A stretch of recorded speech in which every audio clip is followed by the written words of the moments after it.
Along without House Majority Leader John Deal, Tony Messenger here, editorial page of the St. Louis Post-Dispatch editor, and then Jane Duker. Jane, what's the latest with the Normandy schools? Well, there's a lawsuit that's been filed by some of the parents who are challenging the state board's designation of the Normandy School District. Well, the lack of designation, that it's not accredited, and really it's the policy of the state board and DESE that they're going to make up this non-designation, and therefore none of the benefits that are given to students for being in an unaccredited district apply. So transfer is no longer an option because this new district is not unaccredited. It's not accredited. It's nothing.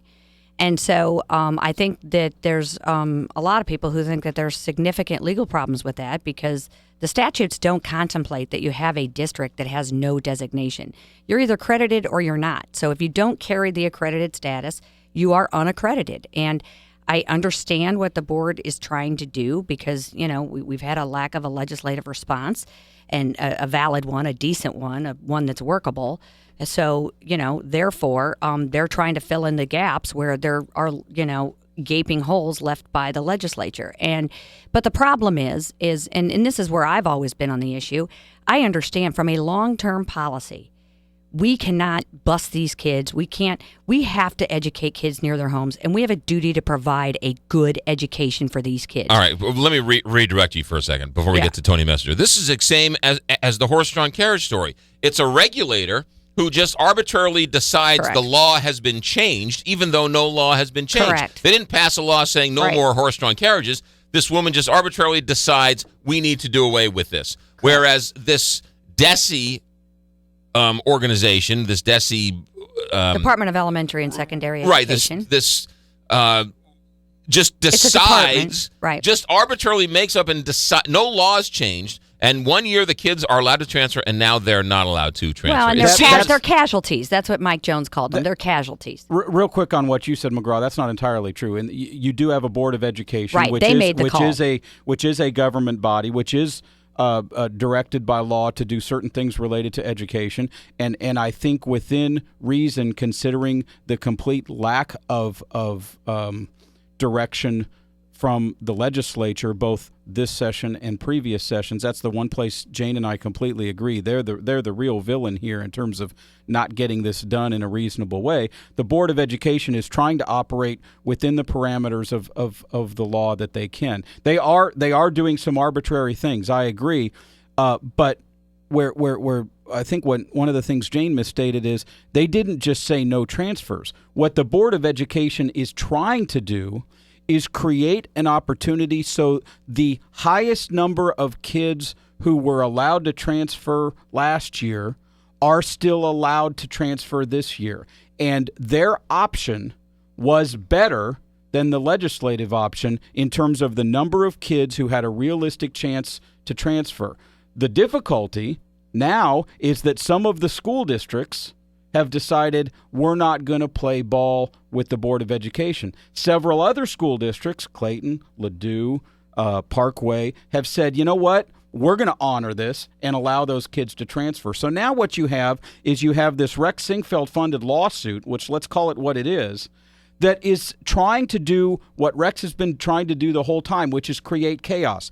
If this lawsuit wins, then theoretically what happens is all the kids from last year who could transfer to Francis Howell and everywhere else would be allowed to transfer again. I don't have necessarily a problem with that. I think you honor that law. But Francis Howell is then going to charge the full tuition that the law allows them to charge rather than the negotiated lower transfer that the Board of Education was trying to create. That bankrupts Normandy. That bankrupts Riverview Gardens. That gets us in a worse situation for a higher number of kids than we have in the status quo. And that's why I support what the Board of Education and DESE has been trying to do. Yes, some of it's arbitrary. No, it's not ideal. But their solution, with the cooperation of most of the school districts, allows the highest number of kids who were previously allowed to transfer to still transfer. Will you yield for a question? Yes. Counselor. Because there is no... Careful, if you represent someone, you're bound. Since there is no accreditation, Does that mean Francis Howell can say we don't have to take your kids? Yes, because this is pre-Turner. So because the accreditation status has changed, these school districts can now say thanks, no thanks. We don't have to follow the law anymore. It has to be voluntary. Right. And what's happened is several right-minded school districts in the St. Louis region have chosen the humanitarian and regional approach that says, you know what, those kids were here last year, we educated them, we don't need to take $20,000 from Normandy, we'll take $7,000 and we'll still educate those kids. And a few of the districts, Francis Howell and University City, for instance, although University City might reverse itself, have said, we don't want those kids. We never wanted those kids. Go home. That's baloney. You That's know what? exactly These what kids done. are not, you know what? These kids don't have to like sit and take charity, 30 kids taking charity from Ladue. They are entitled by law to these benefits. I think transfer is a horrible long-term solution. But the state board declared Normandy unaccredited. They live with that decision. They were the ones that set this into chaos. They are the ones that made that decision. These kids took the benefits under the law. And that's where, and I understand for a long-term solution, you do not drain these districts. That is the wrong way to go. I've always been very clear about that.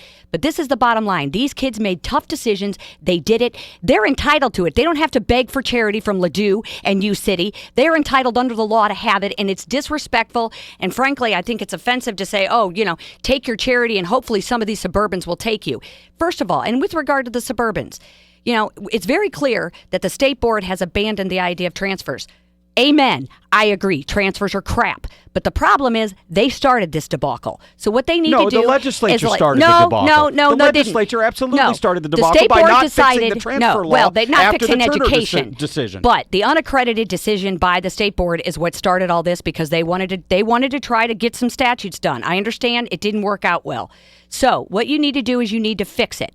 And this is the deal. Long term, you say no more transfers. I agree with that. You grandfather the kids that actually went to the schools, and if they want to transfer, they get to do it, and the state needs to pay the dime. But the state can't do that right now if they just go accept get the transfer appropriation. law. In fact, you know, to her credit, even though the bill was vetoed, but in that bill, why don't we take some of the $80 million sitting doing nothing in the Children's Services Fund? There was a provision in 493 that said go ahead and dedicate just like 5% of that to the transfers, which would have only have been about $2 million a year, which the Children's Services Fund could certainly afford. And so they could easily get that done. They could easily, one, pass a statute that allows that money to go there now and let these kids go back to their schools. And two, you know what? Chris Nicastro, Mike Jones, and all these board members, go to the legislature and say the state broke it and the state needs to fix it for just these kids. I understand we're not doing this for the future. Jane, this is the problem with our discussion, and we had this same problem on Twitter. Your long-term solutions that you're talking about, you and I agree on almost all of them. Absolutely. It's the kid you screwed I have trouble with. But what you do is you say you have a problem with this short-term fix that the board tried to do in a bad situation. A part of it's because of your problem with Mike Jones related to the Dooley Stinger campaign. Right. But separate from Casualties. that, the problem is your long-term fix can't the board can't implement your long-term fix. You need the legislature to implement your long-term Tony fix. Messenger gets the last comment. Tony Messenger Amen. gets the last point. Back in a moment.